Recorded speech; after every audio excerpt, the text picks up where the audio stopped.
Okay, quick question before we even say hello to anyone. If your house was on fire and you could only save one thing, would you save your phone or a full box of chocolate? Wow, straight into it. No, hi guys, welcome back, nothing? No time. This is urgent. Okay, let me think for a second. Honestly, the chocolate, and I'm not even ashamed. See, this is exactly why we're friends.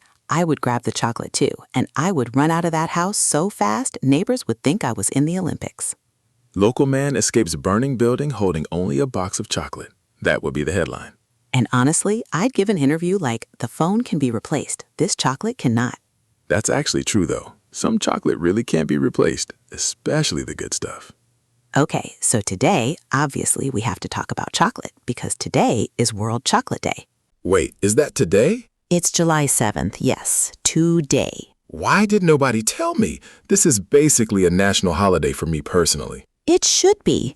I feel like you and chocolate have a relationship that's more serious than some marriages I know. Excuse me, my relationship with chocolate has never let me down. It's been loyal since I was like 4 years old. 4 years old? That's when it started? Oh, way before that probably. Before is when I remember it becoming serious. Okay, we're going to get into that story later because I already have a feeling this is going somewhere good. Oh no. Oh, yes. Okay, but first, tell me, why does chocolate even get its own day? Like, who decided this? So from what I understand, World Chocolate Day started around 2009, and July 7th was chosen because that's supposedly the date chocolate first arrived in Europe, way back in the 1550s. Wait, chocolate wasn't always in Europe? Nope. Chocolate is originally from Central and South America. We're talking thousands of years ago. Okay, so before the Europeans got their hands on it, who actually invented chocolate? So it goes way, way back to the Olmec people, and later the Maya and the Aztecs. And here's the thing, it wasn't even sweet back then. Wait, what? Chocolate without sugar? What's the point? I know, right? It sounds like a crime. But they used to drink it, not eat it. It was this thick, bitter, spicy drink made from crushed cacao beans mixed with water and chili peppers. Chili peppers and chocolate? Yes, spicy hot chocolate. And they didn't add sugar because sugar wasn't really a thing there yet. Okay, that sounds terrifying, honestly. I like my chocolate to hug me, not attack me. Hug me, not attack me. I'm stealing that. Please do. Put it on a t-shirt. But get this. The Aztecs valued cacao beans so much that they actually used them as money. Wait, like real currency? You could buy things with beans? Yes. Apparently, you could trade a certain number of cacao beans for food or clothes or other goods. It was that valuable. So basically, ancient people were walking around with pockets full of chocolate money. Basically, yes. Okay, I need to go back in time immediately. I would have been rich. I already eat chocolate like it's my job. You'd have been the wealthiest man in the empire. And also the fattest, probably. Worth it. There's also this word, cacao, which actually comes from an old word meaning something like food of the gods. Okay, that title makes total sense to me. Whoever named it clearly understood the assignment. Right? Even the scientific name for the cacao tree, Theobroma cacao, literally translates to food of the gods in Greek. See, this is why I trust ancient civilizations more than modern diet culture. They knew what mattered. They knew what was important in life. Yes. Priorities. Chocolate first, everything else second. Okay, quick question though. If you had to drink that spicy, bitter, no sugar Aztec chocolate right now, no warning, could you handle it? Absolutely not. I take one sip and immediately start crying. And not the emotional kind of crying. The betrayed kind of crying. Exactly. Like my mouth would be on fire and my brain would just be screaming, this was supposed to be dessert. I actually tried something kind of similar once at this one restaurant that does historical hot chocolate. Wait, seriously? You never told me this. I ordered it thinking it would be like a fancy version of regular hot chocolate. It was not that. What happened? I took a big, confident sip, like an idiot, and then just sat there in complete silence for like 10 seconds while my whole face rearranged itself. I would have paid money to see that. You basically are right now, since I'm telling you about it for free on a podcast. Fair point. Okay, so how did the fancy rich people back then handle it? Did they seriously drink that spicy stuff all the time? Pretty much, yeah. It was actually a status symbol for a while, like only nobles and important people got to drink it. So basically, ancient rich people were out here voluntarily suffering just to look important. Some things never change, honestly. Truly. Okay, so anyway, what happens next in the story? So then, chocolate eventually reaches Europe thanks to Spanish explorers, and Europeans decide, hey, let's add sugar to this. Finally, someone with common sense. Right? And that's honestly the moment chocolate as we know it today starts to take shape. It becomes this sweet treat, mostly for wealthy people at first because it was expensive. Of course it was only for rich people. It's always the same story. Good stuff starts expensive, then eventually the rest of us get to enjoy it too. Exactly. And then it took a few more centuries before chocolate actually became a solid bar that you could just hold and eat instead of only drinking it. Wait, so for a really long time, chocolate was only a drink? Basically, yeah. The solid chocolate bar as we know it didn't really show up until the 1800s. That's wild. I can't imagine a world without chocolate bars. What did people even do at movie theaters? Suffered, probably. In silence, with no snacks, tragic. Honestly, imagine going to the movies and the only snack option is sip a hot drink very slowly in the dark. Absolute nightmare. Half the fun of a movie is the crunching. The crunching is essential, yeah. It's like part of the experience. Wait, okay, but real question.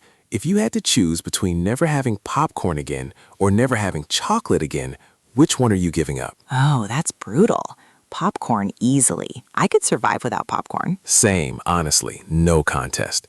Chocolate stays, popcorn can leave. Popcorn, we love you, but you knew this day might come. Okay, so tell me how we actually get from drink only to an actual bar you can hold. So around 1847, a company in England is usually credited with creating the first solid chocolate bar people could actually eat like we do now. Finally, some real innovation. And then, not long after that, someone figures out how to add milk to chocolate and create milk chocolate. Okay, now that is the real hero of this story. I completely agree. Milk chocolate changed everything. It's smoother, it's creamier, it doesn't punch you in the face with bitterness. Punch you in the face with bitterness. Are we doing violent chocolate metaphors today? Apparently, yes. All right, well, this is actually where Switzerland comes into the story, because Swiss chocolate makers became famous for perfecting milk chocolate and making it super smooth. Ah, that explains why Swiss chocolate has that reputation. Like if someone says Swiss chocolate, you already expect it to be amazing. Right. It's kind of like how if someone says Italian pizza, you expect greatness. Or if someone says my cooking, you expect a small disaster. Hey, don't drag yourself into this. I'm just being honest. Fair enough, actually. So, okay, let's talk about types of chocolate, because I feel like this is where people get very opinionated very fast. Oh, extremely. This might start a small war between us. Bring it on. So basically, we've got dark chocolate, milk chocolate, and white chocolate, right? Right. And there's also this newer one called ruby chocolate, which is naturally pink. Wait, pink chocolate exists? Yes, it's made from a specific type of cacao bean, and it has this natural pinkish color and a slightly fruity, tangy taste. Okay, I need to try this immediately. That sounds like something from a fantasy movie. It's pretty cool. But let's be real, most people still stick to the classic three. Okay, so where do you stand? Dark, milk, or white? Dark chocolate. No question. Ugh, of course you're a dark chocolate person. What's wrong with that? Nothing's wrong.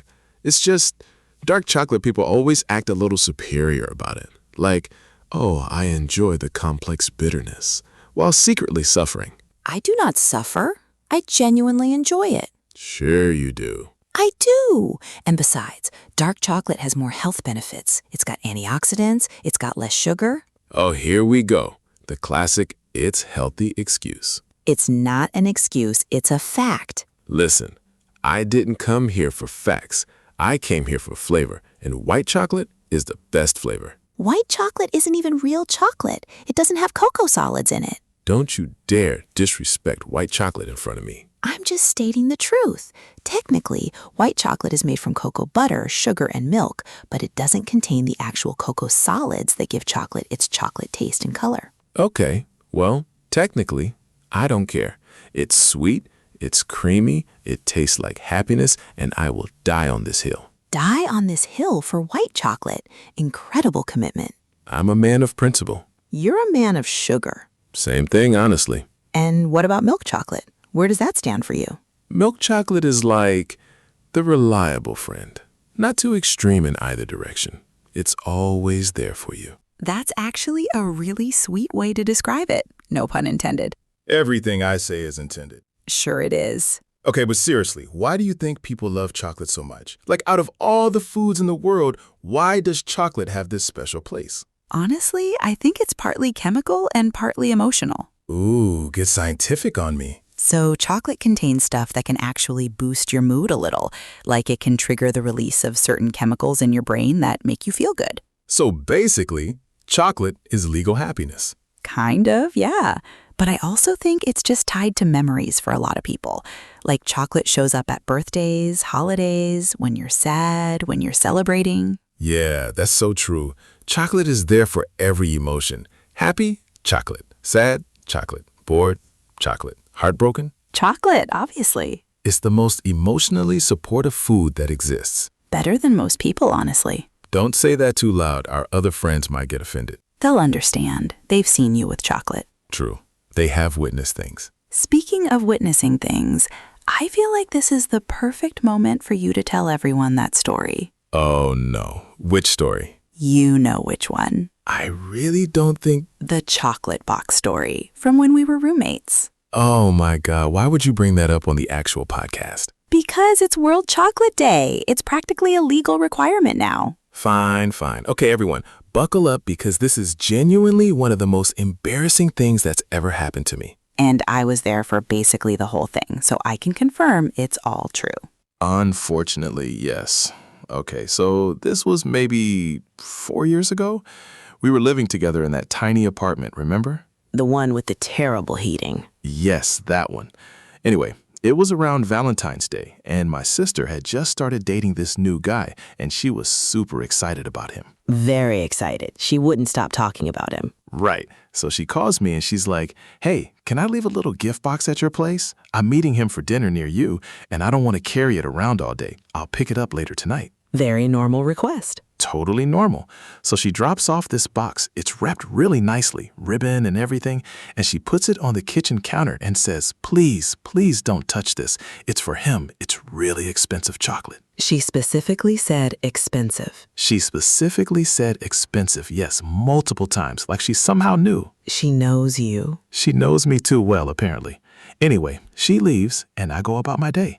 And a few hours later, I'm sitting on the couch watching some show, completely bored, and I start thinking about food. As you do. As I always do.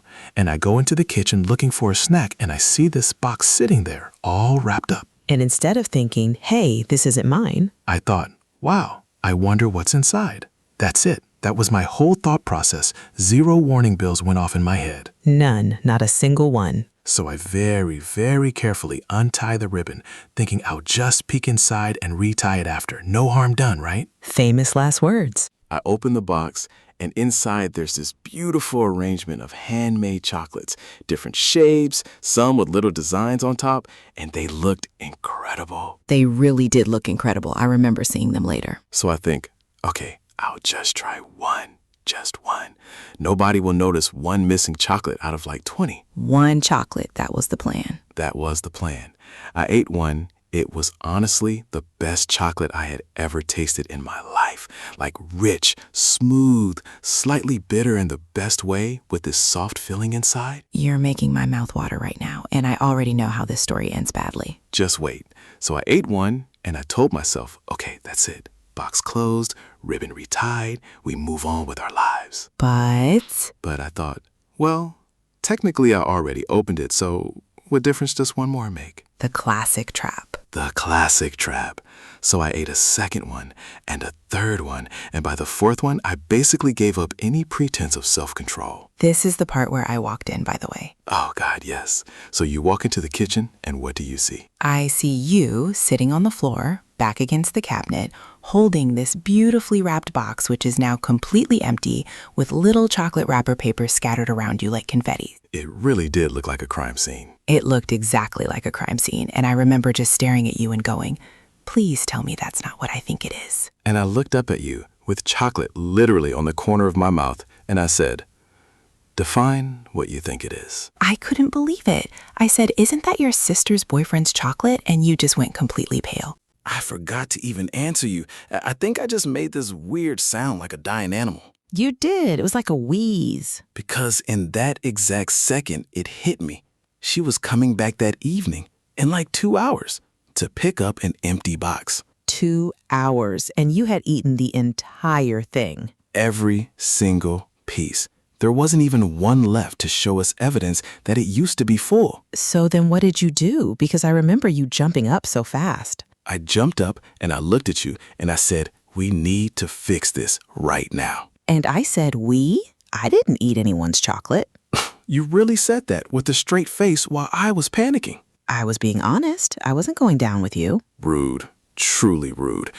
Anyway, so I grab my jacket and I run out the door and I go straight to this fancy chocolate shop nearby because I figured, okay, I'll just buy new chocolates and put them in a similar box. The perfect crime, right? That was the plan, yes. So I get to the shop completely out of breath and I ask the guy at the counter, do you have anything like this? And I show him a photo I quickly took of the box before I destroyed the evidence. Smart, actually, taking that photo. My one smart decision in this whole story.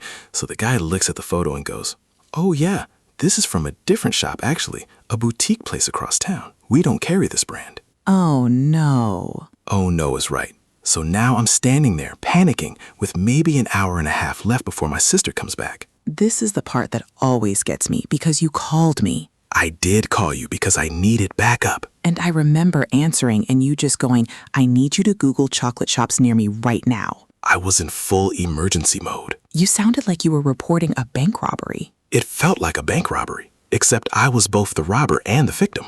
So I start searching and I find this other shop maybe 20 minutes away that looked similar based on their photos online. So I run there. I'm sweating. I'm out of breath. I probably look completely insane to everyone on the street. A man running through the city like his life depended on chocolate. Because it did. I get to the shop and thankfully they had a box that looked reasonably close. Not exactly the same, but close enough that maybe, hopefully, she wouldn't notice. Keyword being maybe. Right. So I buy the box, I run back home, and now I've got maybe 40 minutes left. I take the ribbon from the original box because thankfully I hadn't thrown that away. Your one saving grace. My one saving grace. I very carefully tie the new box with the old ribbon, trying to make it look exactly like it did before, and I put it back on the counter in the exact same spot. And then what happened? Then I sat down, completely exhausted, sweating through my shirt, and about 20 minutes later, my sister walks in. And she picks up the box. She picks up the box, and I swear my heart stopped, like fully stopped. I was holding my breath so hard, I think I turned a little blue. I remember just watching from the couch, pretending to look at my phone, but actually watching everything. You were absolutely useless, by the way, just sitting there like a spectator. What did you want me to do? Jump in front of the box like a bodyguard? Would have appreciated the support, yes. Noted for next time. Anyway, she picks it up, looks at it for a second, and I swear that second felt like an entire year of my life. And then? And then she just says, thanks for keeping it safe, and walks out the door. She had no idea. None. Absolutely none. I got away with it completely. Until now, apparently, since we're telling this story to however many people are listening. Oh, no, you're right. Well, sis, if you're listening, surprise. It's me. I ate your boyfriend's chocolate. Sorry. Sorry, 4 years later. Better late than never, right? I mean, honestly, at least it worked out. Did they end up staying together, by the way, the sister and that guy? No, actually, they broke up like 2 months later. Oh, so all that stress was for nothing. All that running around the city, all that panic, and the relationship didn't even last. I could have just told her the truth and saved myself the trouble. Hindsight is a beautiful thing. It really is. But honestly, I don't even regret it because those chocolates were genuinely the best thing I've ever eaten, and I'd probably do it again. You're a changed man, but also somehow exactly the same man. Consistency is important. Okay, that story is definitely a strong contender for the most chaotic chocolate story I've ever heard. Thank you. I try. Do you have any other embarrassing chocolate memories, or was that basically the peak? Honestly, there's one from childhood too. Way less dramatic, but still funny. When I was a kid, maybe 6 years old, I used to hide chocolate bars around the house. Hide them? From who? From my own family. Like, I was so scared someone would eat my chocolate that I would hide little pieces in random places, like inside my sock drawer, under my pillow, behind books on the shelf. That's such a squirrel move. It really is. I was basically preparing for chocolate winter. And the problem is, sometimes I'd forget where I hid them. Oh no. So months later, we'd find melted, sad little chocolate puddles inside random shoes or squished into old backpacks. My mom used to find these mystery chocolate stains and have no idea where they came from. That's honestly hilarious. You were basically running a secret chocolate bank with terrible security. A very poorly managed chocolate bank, yes. Do you have any hiding spots now as an adult? Don't laugh, but yes, I keep an emergency chocolate bar in my car, in the glove compartment. Emergency chocolate. What kind of emergency requires chocolate? Any kind, honestly. Bad day at work, emergency chocolate. Stuck in traffic, emergency chocolate. Someone cuts me off on the highway. Let me guess. Emergency chocolate. You know chocolate melts in a hot car though, right? Don't remind me. I've opened that glove compartment in summer and found what can only be described as a chocolate crime scene more than once. Round 2 of the chocolate crime scenes today. It's a recurring theme in my life, apparently. Okay, well, speaking of chocolate around the world, do you know how different countries actually celebrate or use chocolate in interesting ways? I know a little bit, but tell me more because I feel like this could be fun. Okay, so in Japan, there's actually a really interesting tradition around Valentine's Day involving chocolate. Oh, I think I've heard something about this. Yeah, so traditionally, on Valentine's Day in Japan, it's the women who give chocolate to men, not the other way around like in a lot of other countries. Wait, really? That's such a fun twist. Right? And there are actually different categories of chocolate gifts. There's something called giri choco, which basically means obligation chocolate. Obligation chocolate. That sounds so blunt. It's very direct, yeah. It's chocolate you give to coworkers or friends, just out of politeness, not romantic feelings. So basically, it's like, here, I don't love you, but I respect you enough to give you chocolate. Exactly. And then there's homemade choco, which is the chocolate you give to someone you actually have real feelings for. Okay, that's such a smart system, honestly. You know exactly where you stand based on the chocolate you receive. Right. Imagine getting the obligation chocolate and being like, oh, okay, I see how it is. Devastating. Straight to the friend zone through chocolate. And then, interestingly, in Japan, there's also a day about a month later called White Day, where men are supposed to give gifts back to the women who gave them chocolate. Oh, that's actually really sweet. It's like a whole exchange system. Yeah, it kind of balances things out. Okay, what about somewhere else? Any other cool chocolate traditions? Well, obviously, in a lot of Western countries, chocolate is huge around Easter with chocolate eggs and bunnies. Oh, the chocolate egg hunts. I used to love those as a kid. Same here. Although I feel like as a kid, half the fun was just eating the chocolate faster than anyone else could find it. No, that was the whole strategy. Eat first, ask questions, never. And of course, there's also the whole tradition in a lot of places of giving chocolate boxes as gifts, like for birthdays or when visiting someone's house. That's such a universal thing though, right? Like no matter where you're from, showing up with chocolate is basically always a good idea. It's basically a universal peace offering. Forgot someone's birthday? Chocolate. Said something awkward? Chocolate. Need to apologize? Chocolate, obviously. It fixes everything. Not everything, but it definitely helps. Okay, give me some fun random chocolate facts because I know you've got some. Oh, I've got plenty. Did you know the average chocolate bar contains around 8 insect parts? What? Why would you tell me that? Why? Because it's true. It's basically impossible to avoid completely during farming and processing, so there are actually allowed limits for that kind of thing. I did not need to know this. I'm never eating chocolate again. You will absolutely eat chocolate again within the next 10 minutes. You're probably right. Extra protein, I guess? That's the spirit. Okay, give me a less traumatizing fact. All right. Did you know that chocolate is actually toxic to dogs? Oh, I did know that one, yeah. Something in chocolate that dogs can't process properly. Right. It's a substance called theobromine. Humans can break it down fine, but dogs process it way more slowly, so it can build up and actually be dangerous for them. Yeah, my aunt's dog once got into a bag of chocolate, and she had to rush him to the vet. It was actually really scary at the time. Oh no, was he okay? He was fine in the end, thankfully, but she was a wreck for like 2 days straight. That's genuinely terrifying, but good that he recovered. Yeah, lesson learned. Chocolate stays far away from the dog now. Good policy. Here's another fact. The world's largest chocolate bar ever made weighed over 5,000 kilograms. 5,000 kilograms? That's not a chocolate bar. That's a chocolate building. It's basically a small car made entirely out of chocolate. I need to see a photo of this immediately.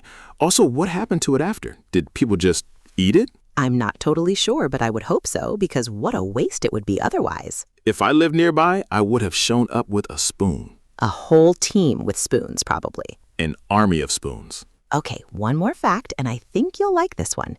Chocolate can actually help boost your mood because of certain compounds it contains that are similar to ones your brain naturally produces when you're happy, or even when you're falling for someone. Wait, so chocolate can basically make you feel like you're a little bit in love? Kind of, yeah, in a very small, mild way. Okay, that actually explains a lot about my relationship with chocolate. It's not an addiction, it's love. That's a very generous way to describe eating an entire chocolate cake by yourself. It was a small cake. It was not a small cake. I was there. Details. Okay, but seriously, thinking about all of this, why do you personally think chocolate has such a strong hold on people? Like beyond the science stuff. Honestly, I think it's because chocolate never disappoints you. Like, think about it. How often does chocolate let you down? Rarely, if ever. Exactly. People let you down, plans fall through, but chocolate is consistent. Chocolate shows up every single time. That's actually kind of a beautiful way to look at it. I have my moments. I think for me, it's more about the memories attached to it. Like whenever I eat a certain type of chocolate, it takes me right back to specific moments in my life. Give me an example. Okay, so there's this one specific chocolate my grandmother used to give me every time I visited her as a kid. It wasn't even anything fancy, just this simple, cheap chocolate bar, but she'd have it waiting for me every single time. That's really sweet. And even now, whenever I randomly come across that same brand in a store, it instantly takes me back to her kitchen, sitting at that little table, and it's such a specific feeling. That's actually really touching. Food really does that though, doesn't it? Like it becomes attached to specific people and places. Completely. It's like a time machine, but made of sugar. I love that. A sugar time machine. Perfect title for this episode, honestly. We should have called the whole podcast that instead. Next time. Okay, so as we're wrapping up, what's your final take? Like, if you had to describe your ideal chocolate experience, what would it be? Ooh, okay, let me think. Honestly, for me, it's a rainy evening, a good movie, and a really good dark chocolate bar that I take my time eating instead of rushing through it. See, that's such a you answer. Calm, a little dramatic, slightly bitter. I'll take that as a compliment. It absolutely was one. What about you? What's your dream chocolate scenario? Honestly, mine's simpler. It's just being with people I love, sitting around, maybe playing some game or just talking. And there's a big bowl of assorted chocolates in the middle that everyone's grabbing from. That's actually really wholesome. I have wholesome moments occasionally. Don't act so surprised. I'm just enjoying this rare glimpse of emotional depth. Don't get used to it. It won't last. Noted. But yeah, honestly, I think that's what chocolate really represents for a lot of people, right? It's not really about the chocolate itself. It's about the moments around it. Sharing it with someone, celebrating something, or even just comforting yourself after a rough day. Exactly. It's such a small thing, but it carries so much meaning depending on the moment. It's proof that happiness doesn't have to be complicated.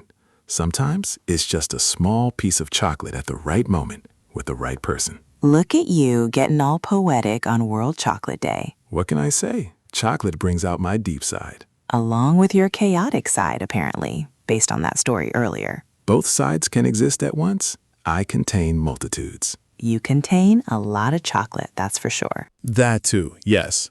Okay, so before we wrap up, if anyone listening wants to actually celebrate World Chocolate Day properly today, what would you tell them to do?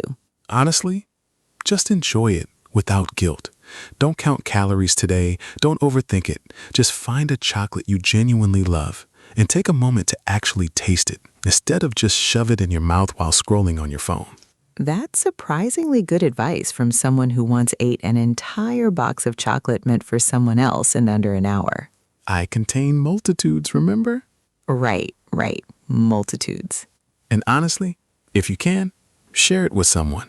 Give a piece to a friend, a family member, whoever. It genuinely makes the whole experience better. I love that. Sharing chocolate, sharing stories, sharing a good laugh. That's basically been this entire episode.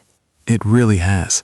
And hopefully everyone listening learned a little bit of English along the way too, without even noticing, just from listening to us talk like normal humans. Exactly. That's the whole point. No boring lessons, just real conversation. And a slightly humiliating personal story. That too. Very important part of the process. Well, on that note, happy World Chocolate Day, everyone. Go grab something sweet, share it with someone you care about, and maybe don't eat chocolate that isn't yours. Learn from my mistakes, please. Thanks so much for listening. We'll catch you in the next episode.